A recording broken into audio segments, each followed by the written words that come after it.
Hi guys! Day 7 ngayon ng mga itlog ng manok.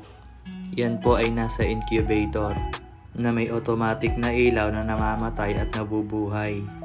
Namamatay ang ilaw kapag mapapasobra na sa init sa loob ng incubator.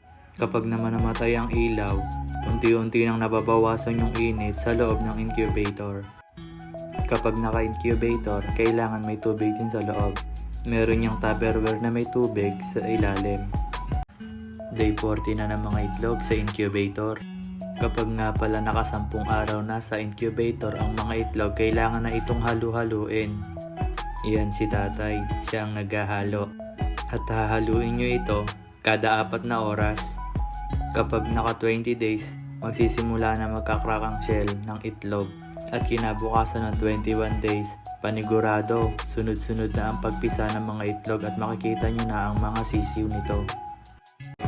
Day 20 na ngayon ang mga itlog, kaya't kung makikita nyo meron na silang mga crack. Yung mga shell na may crack, sila yung mga unang mapipisa.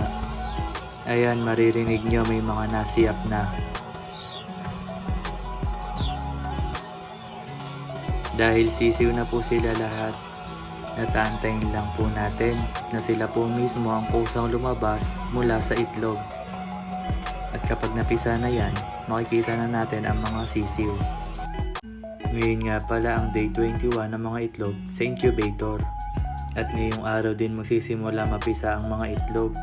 At ayan, kung makikita nyo, may isang itlog na nga ang napisa.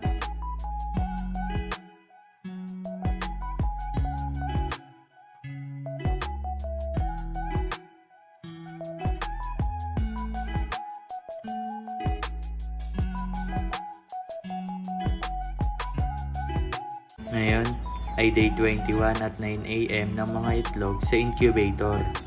At ayan na ang pangalawang itlog na mapipisa.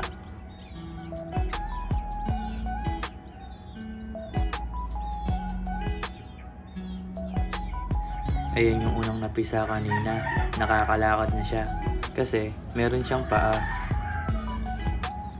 At ayun, lumabas na ang ulo. Nakatingin pa sa camera. Siguro iniisip niya, bakit kaya ako binibidyohan ito? Siguro isasali niya ako sa reels niya.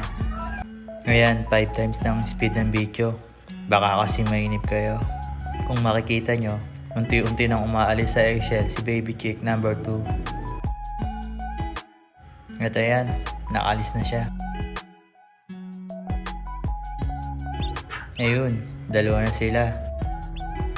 At marami na ring mga itlog ang may crack. Ang ingay naman ng aso kong si Tien, tahol ng tahol. Rinig tuloy sa video. Siguro nakakita na naman siya ng pusa, kaya galit na galit. Kiwawa kasi siya. Alin kayang itlog ang susunod na mapipisa? 25 lahat ang itlog at 2 na ang napisa. Ibig sabihin, 23 pa ang di napipisa. Uy, may lamok. Teka, isasara ko na. Baka pa dengue pa sila.